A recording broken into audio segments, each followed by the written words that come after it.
पूरे दुनिया में अगर आप देखेंगे कि भ्रष्टाचार किन देशों में सबसे कम है और उन देशों ने भ्रष्टाचार को कैसे रोका है। दुनिया में सबसे ईमानदार समझे जाने वाले जो देश हैं वो हैं Scandinavian countries, Norway, Sweden, Denmark. वहाँ पर सबसे कम भ्रष्टाचार है। उन देशों में भ्रष्टाचार को कैसे रोका गया? उन्होंने 4 चीज किए। पहला, ईमानदार जनप्रतिनिधियों का चुनाव होना चाहिए। अगर आप गलत आदमी को चुनेंगे, आप चोर को, बदमाश को, डकैत को अगर आप चुन कर लाएंगे तो स्वाभाविक तौर पर वो चोरी तो करेगा ही करेगा। अच्छे जनप्रतिनिधियों का चुनाव। दूसरा, सत्ता और संसाधन का विकेंद्रीकरण। सत्ता और संसाधन दोनों का इतना केंद्रीकरण कर दिया गया है कि 5 ही आदमी पटना से बैठ के निर्णय लेता है कौन योजना बननी है, कौन योजना रुकनी है, कहाँ पैसा जाना है, कहाँ पैसा नहीं जाना है। इसीलिए आप हर जगह सुनते हैं भैया बिहार में बड़ा अफसरशाही है। तीसरा, जन भागीदारी। जनता को ये मालूम ही नहीं है कि उनका अधिकार क्या है, उनके लिए कौन सी योजना चल रही है, उनको क्या उससे लाभ मिलना चाहिए, नहीं मिलना चाहिए। पटना में कोई अफसर बैठ के ये तो नहीं बता सकता है कि हायाघाट के किस गांव के किस टोले में सड़क अच्छी बनी या खराब बनी। जहां बन भी रहा है उसका क्वालिटी खराब है।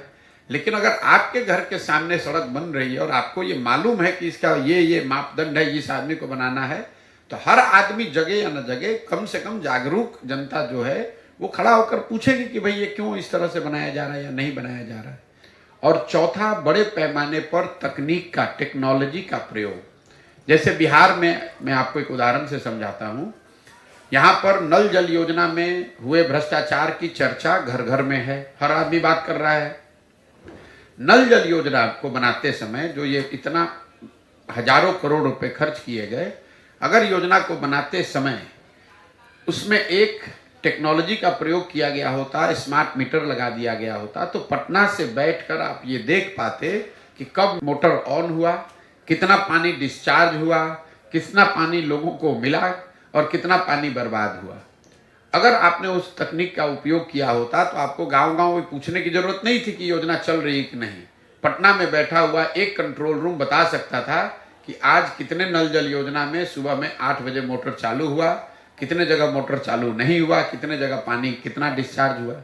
इन 4 चीजों के समावेश से भ्रष्टाचार पर बहुत बड़े पैमाने पर अंकुश लगाया जाए। खत्म नहीं होगा, खत्म बिल्कुल नहीं हो सकता है, ये आप मान लीजिए। ये जो कहता है वो झूठ बोलता है।